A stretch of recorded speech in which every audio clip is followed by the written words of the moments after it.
Muy buenas tardes, bienvenidos a esta primera edición de Directivas de Frente, un programa donde queremos, de la mano de altas directivas, que nos cuenten su experiencia profesional. Y es un honor inaugurar este programa con Mónica Deza. Mónica, bueno, muchísimas gracias por estar aquí, un auténtico placer tenerte, ¿no? Una de las ejecutivas españolas más reconocidas a nivel nacional, a nivel internacional, pues CEO de Sur de Europa de Universal McCann y Magna Global, manejabas con la vicepresidencia de innovación de 8 empresas del grupo McCann, vicepresidenta de la Mobile Marketing Association, y actualmente eres Global CEO de la consultora de innovación y marketing digital Bendit Thinkings, ¿no? Has escrito varios libros, donde tenemos uno aquí, que la verdad es Panam Birreta, que va a ser un placer leerlo, ha sido una ilusión. MBA de Advanced Marketing Management por UCLA en Los Ángeles, California, máster de Dirección General en el IES, licenciada en Publicidad y Relaciones Públicas por la Complutense, Empresa y Actividades Turísticas también licenciada por la SCAE, Universidad Juan Carlos I de Madrid. Impresionante. Pero me gustaría preguntarte, ¿quién es para ti Mónica Deza? Pues, en primer lugar, gracias, y es un honor también inaugurar, ¿no?, este ciclo de conversaciones que habéis tenido la magnífica idea de realizar. Bueno, Mónica Deza, ¿quién es Mónica Deza? Pues Mónica Deza es una persona que yo me autodefino como un argonauta de la felicidad. Yo creo que nadie puede hacer feliz a los demás si no es feliz él mismo o ella misma, y yo es lo que intento, ¿no? Entonces, todas las decisiones que tomo en la vida, el objetivo que tengo es disfrutar al máximo y hacer que se sientan bien los que están a mi alrededor, e intentar dejar a un lado aquellas personas, aquellos hechos o aquellas cosas que me lo impidan, ¿no? Y bueno, pues es así de simple y así de difícil. Es decir, pasión y gusto por lo que haces, ¿no? Al final es una de las claves de tu éxito. Bueno, en primer lugar, yo cuando oigo hablar de éxito le tengo mucha prevención, porque creo que una cosa es lo que la meritocracia convencional define como tener éxito en la vida, y otra cosa a lo mejor es el concepto de éxito que tenemos cada uno. Y además lo quiero resaltar porque creo que las chicas, las mujeres, tenemos un concepto del éxito diferente. No digo que sea mejor, no digo que sea peor, simplemente que es diferente. Entonces, por eso, mira, yo durante muchos años salía en los rankings de directivas, ¿no? Y realmente salí durante tiempo. Yo creo que ahora tengo más cosas por las que debería salir en ese ranking, igual que otras personas, que a lo mejor en algún momento cuando salí, la única diferencia es que tenía una tarjeta con un cargo en un tipo de compañía y luego lo tienes en otro, ¿no?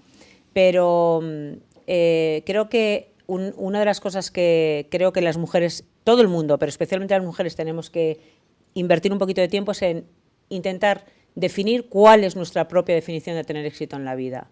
Y para mí, tener éxito en la vida es conseguir ser feliz.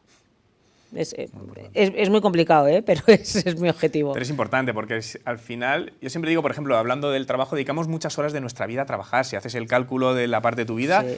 Y claro, y si en lo que trabajas no eres feliz, al final yo creo que te afecta en tu felicidad personal y la transmites a los que están alrededor y no haces bien tu trabajo igual, ¿no? Sí, lo que pasa es que también hay que ser realista y hay que intentar ver el lado positivo de las cosas, y hay que también pensar que no puedes estar el 100% de cada día haciendo solo lo que te gusta y lo que es maravilloso. Y bueno, yo desgraciadamente a mí la vida no es que lo haya intentado, es que me ha obligado a creer que eso es así, ¿no?, por otras circunstancias. ¿Y crees que lo tiene fácil una mujer para ser feliz profesionalmente hablando, conseguir lo que quiere? Lo tiene fácil. Yo creo que uno de los problemas que tenemos ahora con las nuevas generaciones es que creen que lo tienen fácil. Y como luego en la realidad ha sido no solo que no era fácil, sino que era más complicado que la generación anterior, a mí me preocupa que la siguiente crisis no sea económica, sea la crisis de la melancolía, ¿no? Es decir, tenemos detrás generaciones que han visto que el sistema que sus padres habían utilizado para llegar a un éxito profesional no funciona. Es decir, tú estudias, te esfuerzas, sacas una carrera, haces un máster, tal, haces prácticas y tienes un trabajo. Y ellos han dicho, ostras, mi padre hizo eso, mi madre hizo eso, y el sistema les ha vapuleado y tal. Entonces, yo lo que creo es que, primero, no es fácil, ni para las mujeres ni para los hombres. también es verdad que determinados temas son más difíciles y han sido más difíciles y siguen siendo más difíciles para nosotras. Y eso es una realidad demostrable, digamos, ¿no? Empírica. Pero ves un avance, es decir, realmente avanzamos hacia la conciliación, el papel de la mujer directiva, pero yo creo que vamos más lento de lo que deberíamos ir. No sé cuál es tu opinión al respecto. Yo lo que creo es que, a ver, yo tengo una opinión un poquito especial al respecto. Vamos a ver, primero, a mí el concepto de conciliación per se no me gusta mucho. Primero, ¿por qué? Pues porque no es un tema de las mujeres, la conciliación es un tema de las familias, y en las familias no hay solo mujeres. Eso en primer lugar. Segundo, me gusta más el concepto en inglés, no porque sea muy snob yo, sino porque habla de equilibrio entre trabajo y vida personal. Y me gusta más ese concepto que conciliar, ¿no? Pero no es un tema femenino, es un tema de cualquier persona que trabaja y que tiene una familia o quiere tenerla, o quiere hacer lo que quiera. Entonces, sin embargo, socialmente, siempre que se habla de conciliación, parece que se nos asocia a nosotras, ¿sí? Segundo punto que quiero resaltar. ¿Por qué tener éxito hacemos que es un sinónimo a ser directiva? No, puede ser peluquera. Totalmente. O puede ser... o puedes decidir ser científica. Entonces parece que hay como por arriba mujeres directivas y consejeras, por abajo violencia de género y en el medio es el 95%. ¿Quién se ocupa de ese 95%? ¿Por qué tenemos que decirle a las niñas o a las jóvenes que tener éxito es ser directiva? Ahora mismo necesitamos en este país mucho más para mí decirles, sé emprendedora, crea tu propio puesto de trabajo, por ejemplo. Pero ahí culturalmente tenemos un lastre, ¿no? Es decir, España de por sí no es un país, si nos comparamos con otro, especialmente emprendedor. ¿Crees que es tema educativo donde nos han enseñado desde pequeños nuestros padres en el colegio con la mejor intención de estudia, haz una carrera, busca un trabajo, busca una pareja, cásate, ten hijos y sigue tu vida? Cuando esto está cambiando bastante. Bueno, voy a comentar algunas cosas que algunas no tengo el dato exacto, pero bueno, me lo vais a permitir en esta conversación. Obvio. Mira, para empezar, no es un problema de España. El sistema educativo que se construyó fue la Ilustración y se ha avanzado relativamente poco en ello. Entonces, yo creo que la educación, como decía Mandela, es el arma que puede cambiar el mundo. Nosotros tendríamos que empezar a entrenar a las nuevas generaciones en ese miedo. Una cosa es, o sea, les entrenamos para buscar trabajo, para encontrar trabajo, no les entrenamos para crear trabajo. Y eso se empieza desde el principio.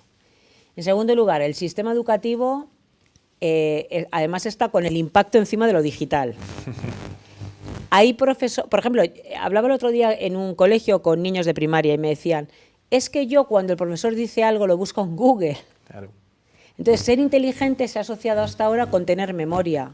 Pero la memoria más potente del mundo la llevan los niños en los jeans, los llevan en el bolsillo, se llama Google. Entonces, ¿qué es ser inteligente hoy? ¿Acordarte de algo o encontrar la información adecuada en el mínimo tiempo posible? Es otro concepto. Segundo lugar, para mí el siglo XXI tiene dos idiomas, inglés y tecnología.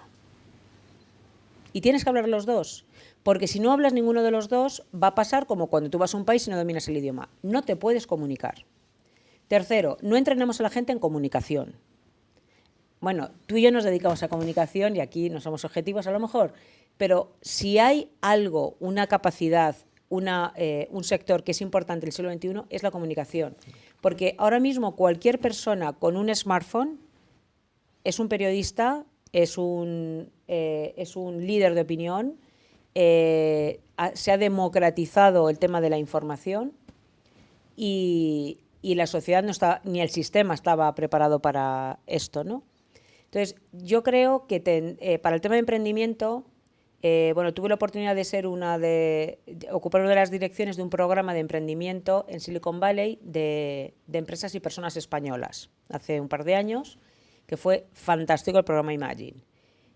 Cuando tú vas por el campus de allí, tú estás en Silicon Valley, tú ves a los estudiantes que se preguntan unos a otros qué empresa vas a montar cuando acabes, o antes de acabar, ¿no? ¿Qué empresa vas a montar? ¿Qué proyecto vas a hacer? Cuando tú vas a un campus español, todavía no escuchas esto. Es tú a qué quieres dedicarte, dónde quieres trabajar, qué quieres ser, pero no oyes tanto, o esto es una percepción mía personal, qué proyecto tuyo, qué quieres crear, qué empresa quieres montar. Eso por un lado. Y por otro, tampoco en España tenemos que pretender. Yo creo que, por ejemplo, nosotros somos un país muy creativo. Lo hemos demostrado a lo largo de la historia de la humanidad. Somos súper creativos. Luego, somos una potencia en creatividad. No digo creatividad a lo mejor solo publicitaria, creatividad estratégica de negocio. Pero nos falta algo, la creatividad sin usarla. Si es la potencia sin control, pues lo mismo. Segundo lugar, somos un país que somos una potencia en solidaridad. Pocos países del mundo son más solidarios que nosotros. En gastronomía también, en cultura, en tal. ¿Por qué todas las iniciativas o muchas iniciativas, digamos, de los líderes políticos y de poder van en el ámbito de la tecnología? Nosotros no vamos a poder, en algunas áreas, superar otros centros de innovación en ese área, porque nos costará por los costes salariales, por el nivel medio de productividad, por el sistema laboral, por muchas cosas. Aquí es más difícil emprender que en otros países y eso es una realidad. Es más difícil. Yo ahora tengo una compañía, quiero contratar gente, veo que hay muchas ayudas. Realmente no son tantas las ayudas como se dice, ¿no? Falso marketing, ¿podemos llamarlo? ¿Es marketing? No, bueno, para mí sería, bueno, podría, si le metes el adjetivo político te lo admito. Marketing político sería, ¿no? El marketing nunca debe ser falso. Nunca debe ser. Nunca debe ser falso, sí. Claro, pero muchas veces es difícil emprender, nos falta esa... A veces también los padres con mucha... No te metas en líos, vas a emprender, vas a pedir un préstamo con los riesgos que corres. Y ahora quizá salen muchos también emprendedores por necesidad. Sí, eso ¿no? es Donde verdad. también yo creo que es un arma de doble filo donde hay que tener mucho cuidado, porque a veces he conocido personas cercanas donde por necesidad han emprendido y no era quizá el momento o no se han dejado asesorar de la mejor manera posible y han incurrido en un problema mayor del que tenían. Es decir, yo creo que las personas debemos emprender cada vez más, porque ahora tenemos un trabajo, pero hay teorías por ahí que dicen que vamos a tener 7 trabajos, que lo que haremos es trabajar, bueno, de manera freelance, podemos decirlo, con muchas cosas. Sí, ese movimiento, mira, Juan, yo en un momento dado, y a lo mejor adelanto gente que no me conozca, pero bueno, en un momento dado, digamos, de mi vida, durante una parte de mi vida me dediqué a construir, siempre me he movido por sueños, la verdad. Pero yo a veces digo que, y se ríe la gente, pero cuando lo cuento así en Petit Comité, pero yo creo que de pequeña vi la película Armas de Mujer de Melanie Griffith y Harrison Ford y dije, yo quiero ser esto, ¿no? O sea, yo me veía como, quería ser presidente o CEO de una gran multinacional americana y de hecho durante 25 años he trabajado en multinacionales americanas y llego a ser presidente también, ¿no? Pero digamos que en un momento dado la vida me obliga a dejar bruscamente todo por lo que había luchado durante los 20 años primeros. Me obliga, lo hice voluntariamente y lo volvería a hacer, y lo hice en este caso, por un hijo. Pero ahí he de reconocer que me reinventé, digamos, por obligación, es decir, como tenía muy claro la prioridad, lo dejé y me dediqué como digo yo, al pitch más importante, como decimos los publicistas, ¿no? El pitch más importante de mi vida, que fue intentar buscar un tratamiento que curara a mi hijo mayor. Y lo volvería a hacer una vez y 1000 y 3000. Y no me arrepiento para nada, sino que al revés, me cambió la vida. A mí, yo iba mal encaminada, porque la definición de éxito que yo tenía en la vida hasta ese momento es distinta a la que tengo hoy. Y luego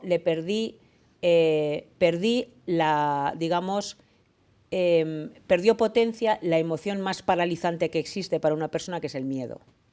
Entonces yo perdí el miedo a reinventarme, el miedo a cambiar. Entonces la primera vez es verdad que no hice nada, yo no tengo ningún mérito, es decir, cualquier madre o cualquier padre habría hecho lo que hicimos nosotros. O sea, de repente dar una noticia abrumadora, destructiva sobre un hijo o una hija tuya y tú lo dejas todo, porque lo más importante es lo que es. Pero es verdad que luego, a lo largo de mi vida, le perdí el miedo al cambio. Cambié también, se transformó, mejor dicho, lo que yo entendí que era tener éxito en la vida. Y voy a decir una cosa que a lo mejor no me entendéis, bueno, a lo mejor las personas que me conozcan, pero en cierta manera soy más feliz. He aumentado mi capacidad de ser feliz. Es decir, tu éxito. Exacto. Por contextualizar un poco, si me permites, tienes un hijo adolescente enfermo de cáncer desde los 17 meses, que se ha convertido en un excelente estudiante, un cinturón negro de artes marciales, y ha despertado la admiración de todos cuantos le rodean, ¿no? Por su capacidad de adaptación, su capacidad de superación. ¿Esa resiliencia la ha aprendido de ti o tú has aprendido de él? Bueno, lo primero quiero decir que tengo 2 hijos. Vale. Tengo un niño y una niña. Es verdad que mi hijo mayor nació con un tumor cerebral que luego se malignizó y efectivamente es un tipo espectacular, con una capacidad de resiliencia espectacular. Pero no lo ha aprendido de mí. Es decir, yo creo que él influye en todas las personas que estamos a su alrededor. Eso él. Y luego, ser hermana pequeña de una persona de estas características, que es el caso de mi hija, es muy complicado también. Es una niña que, siendo muy pequeña, sus padres y su hermano se van a vivir a otro país, al otro lado del mundo, y la dejan en España. Es una niña que en un momento dado está muy sola en algunos momentos de su vida porque nunca está con su padre y con su madre a la vez, porque siempre uno está en una UBI con su hermano. Y sin embargo, bueno, pues tiene la capacidad, ha desarrollado una capacidad que también es otro caso para mí, que yo aprendo también de ella, de una madurez a una edad muy temprana, y sobre todo es una persona que es muy emprendedora, porque como se ha visto en un contexto donde tenía que hacerlo ella, pues lo ha hecho. Y luego yo creo que lo que hemos aprendido todos es, que es un poco el espíritu del libro que te comentábamos antes, ¿no?, en la entrevista, es: se puede ser feliz a pesar de todo. O sea, tenemos que intentarlo. Entonces, yo, por ejemplo, hicimos una fiesta porque hacía 8 meses que no cenábamos juntos los 4 en casa. Y decían unos amigos: ¿pero por qué hacéis una fiesta? Digo: porque tú lo haces todos los días. Pero entonces hace 8 meses que no podemos cenar los 4. Entonces, para nosotros es un momento de felicidad. O, por ejemplo, cuando a mí me nombraron consejero delegado o consejera delegada, mi hijo es muy tímido. Entonces me llamaron de su colegio y me dijeron: mira, pasó hoy una cosa extraordinaria. Su hijo, que jamás levanta la mano, es muy tímido, hoy se han dicho las notas y él ha suspendido matemáticas. Entonces, pues lo típico, un compañero, los niños pequeños, pues bueno, pues se rieron y tal. Y él de repente levantó la mano y dijo: perdón, quiero decir 2 cosas. 1, yo he sacado un 4 con medio cerebro. Luego tendría un 8 si lo tuviera entero. Punto número 1. Punto número 2. A mi madre le han nombrado CEO. Yo no sé lo que significa, pero sé que es muy importante. A ver cuál de vosotros tiene una madre tan lista. Entonces, yo me provocó mucha ternura porque los padres normalmente proyectamos en los hijos lo que nosotros quisiéramos haber sido. Pero estos niños, y no es mi hijo solo, sino muchísimos niños que están en su situación, que son muy conscientes de las limitaciones de las cartas que les ha dado el destino a la hora de venir a este mundo a jugar, proyectan lo que ellos jamás saben que van a poder ser en sus padres y en sus hermanos. Y es divino, o sea, es una lección de vida, ¿sabes? Entonces, bueno, pero tampoco me ponen aquí. No, pero me ha encantado la frase de se puede ser feliz a pesar de todo. Es decir, y es un poco lo que cuentas en el libro. Es que, claro, al final todo está un poco en el interior. Es decir, la adversidad nos hace también más fuertes. Entiendo. Hay 2 caminos ante la adversidad. O te matas quejándote a llorar, o te levantas y sigues. Pero totalmente. Es que no tienes más alternativa. Y nosotros decidimos ser como el bambú, que la vida nos doblara, pero que no consiguiera rompernos, ¿no? Y ahí estamos. Entonces, en cuanto me sueltas un poquito, ya me vengo arriba. Permíteme que cambiemos de tema drásticamente. La empresa hoy en día. Vivimos en un entorno excesivamente cambiante y además la velocidad de cambio es muy rápida, ¿no? Las empresas les está muchas veces costando adaptarse, ¿no? Y quería introducir el término, que no es nada nuevo, pero cada vez se está yendo más: economía colaborativa, consumo colaborativo, todos los problemas que estamos teniendo, bueno, pues por empresas como Uber, BlaBlaCar, así. ¿Cuál es tu opinión al respecto? ¿Las empresas deben adaptarse? ¿Realmente es un conflicto, es una evolución natural? Bueno, vamos a ver, yo lo primero creo que el sistema económico y geopolítico del mundo en general es distinto, ha cambiado y seguirá cambiando. Si vemos el peso que tenía, por ejemplo, en lo que se llamaba la región norte, en el mundo en los años 80-90 era el 60 o el 70%, y la previsión para el 2025 es que sea solo a lo mejor el 20 o el 25, porque hay otras áreas del mundo que empiezan a pesar y el mundo está empezando a mirar hacia Oriente. Eso por un lado.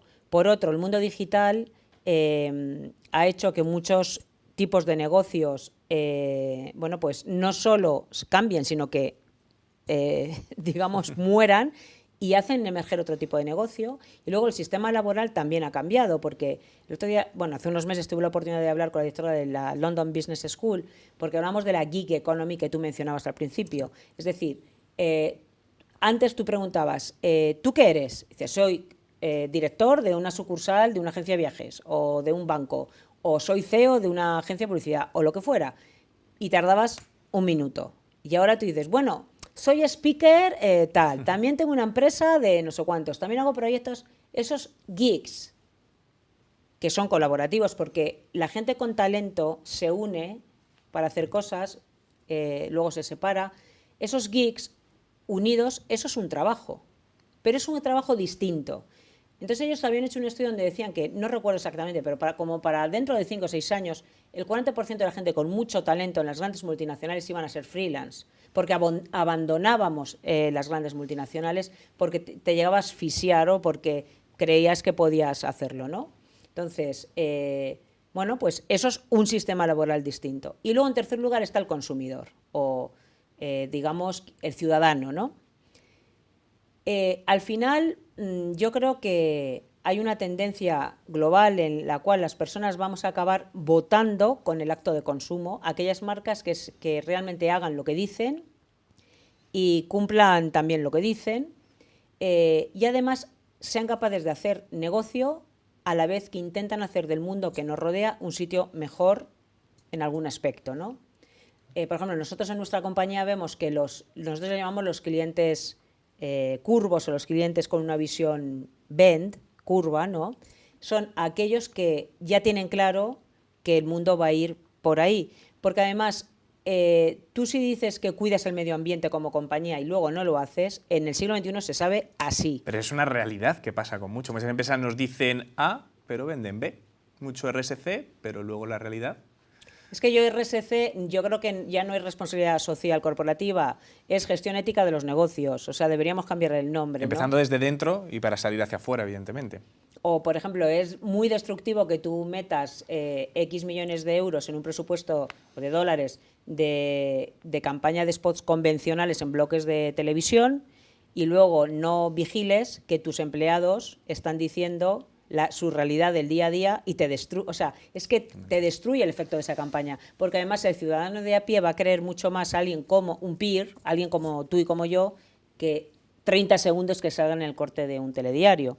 Entonces, yo creo que el mundo va por ahí, y sí, efectivamente creo que la economía cada vez va a ser más colaborativa. ¿Pero tú crees que las empresas se adaptan bien? A mí, generalmente vemos, por ejemplo, voy a hablar de Airbnb, muchas cadenas hoteleras están enfrentándose, que han tardado 50, 60 años en conseguir X número de plazas, y Airbnb en solo 6 años está casi igualándola.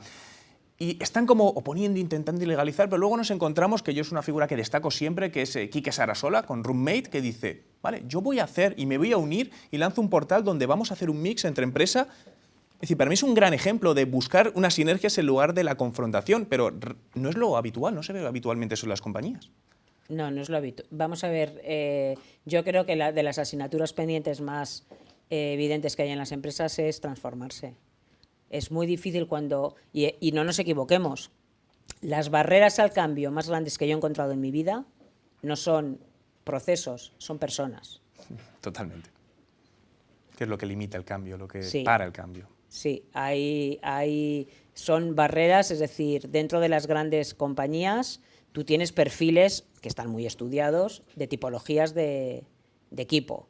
Y hay personas que no quieren que cambie el status quo, no quieren, es decir, no van a mover ni un solo dedo para que aquello funcione, porque se sienten inseguros o porque creen que en un nuevo escenario no van a tener un rol, que probablemente además tengan razón, ¿no?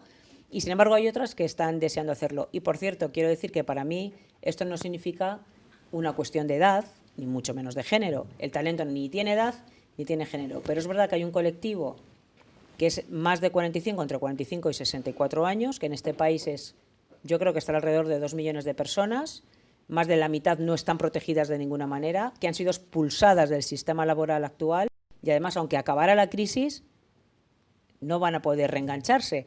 Entonces, cuando yo oigo hablar de emprendimiento asociado a gente joven, me pregunto, me parece muy bien, pero hay un montón de gente con talento que ha invertido 20 años de su vida, 15 años de su vida, 10 años de su vida en un sistema laboral distinto, pero sabe mucho y nadie se está ocupando de esto. Pero les es más difícil emprender porque están en un ciclo, dentro del ciclo de vida están en una etapa diferente.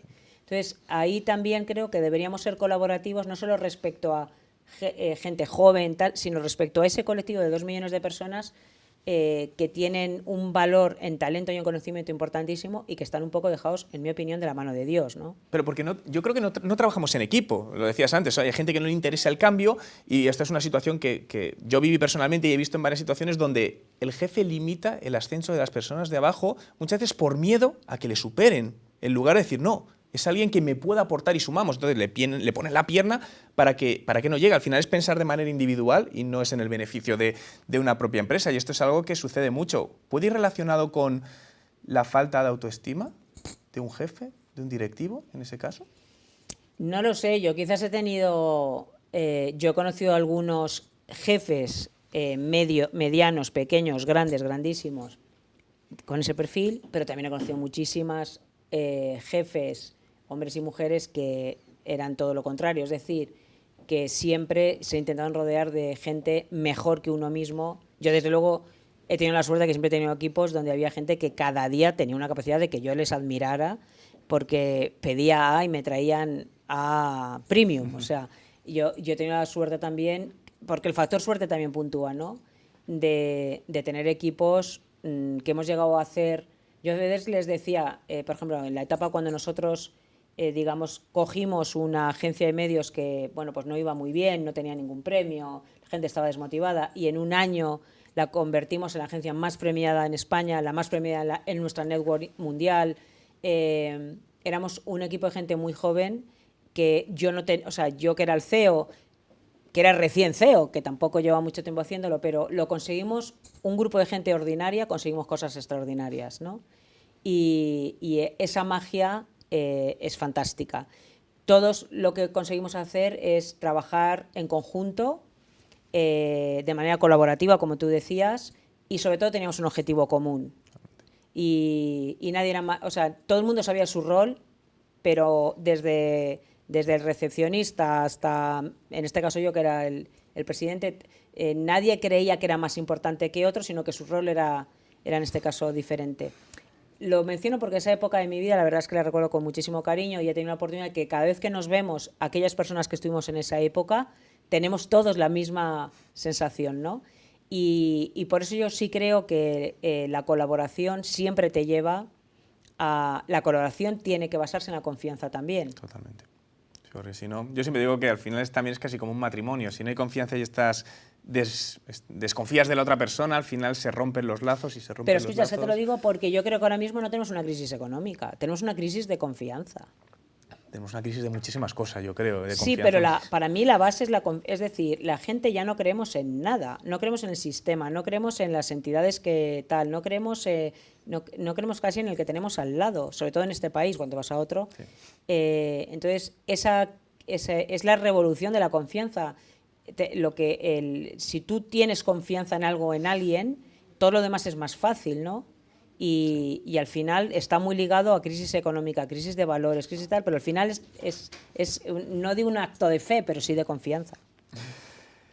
Mónica, me gustaría acabar con una sugerencia tuya, muy valiosa. ¿Qué le dirías o le recomendarías a una mujer que tiene unas ambiciosas metas profesionales? Como bien decías, al final es ser feliz, la que sean. ¿Qué le dirías? ¿Qué le recomendarías? Bueno, yo lo que le recomendaría lo primero es que si tiene unas metas muy ambiciosas, lo primero que midiera bien, si quieres conseguir algo, tienes que tener claro que tienes que dar algo. Y eso es una balanza en la vida. O sea, si tú quieres un cuerpazo, tienes que meterle horas en un gimnasio. Si quieres un cerebrazo, tienes que entrenarlo. Entonces, tú me decías antes cuando leías todo lo que he estudiado, ahora estoy haciendo otro máster. Bueno, pues yo soy una eterna estudiante, me encanta aprender, pero cada día tengo la sensación que cuánto me falta por aprender. No, nunca creo que lo sé todo, ¿no? Entonces, yo lo que les diría es lo primero que hay que hacer ese ejercicio de ver qué pongo en la balanza en cada lado, porque no se puede tener todo. Está claro. Entonces, no se puede intentar tener un cargazo o montar una empresa internacional y trabajar muy poquito y además por las tardes tengo tal y no. El éxito, sea lo que sea lo que te plantees hacer en la vida, para mí tiene varias patas. Una tiene que ser algo que sea un sueño tuyo para conseguir. Lo otro tiene que tener una dosis de esfuerzo y de sacrificio que tienes que estar dispuesto a hacer. Y lo tercero, yo creo que hay que tener claro que te vas a caer muchas veces, y tienes que estar seguro o segura que tienes la capacidad de levantarte. Y luego la cuarta, podría decir la última, yo creo que es algo que yo también he aprendido. Quizás al principio yo no tenía esta cualidad que voy a decir y la vida pues ha hecho que cada vez la aprecie más. Hay que ser humilde, no prepotente. Y yo en el mundo de la dirección he encontrado mucha más gente prepotente que humilde. Quizás yo misma también, ¿eh? O sea, no lo niego y yo lo digo como un defecto. Pero que al final, a lo largo de la vida te hace ver que hay gente muy humilde que tiene un éxito extraordinario, ¿no? Y bueno, tenemos muchos casos alrededor. Pues nos quedamos con tu consejo: sé humilde, levántate y sigue adelante y sobre todo sé feliz. Haz lo que quieras para ser feliz. Mónica, un placer. Muchísimas gracias por estar aquí. A ti, Juan. Con Mónica Decen hemos inaugurado esta primer programa de Directivas de Frente. Todas tus sugerencias, preguntas, recomendaciones en el hashtag #directivasdefrente. Nos vemos en la siguiente edición. Muchas gracias.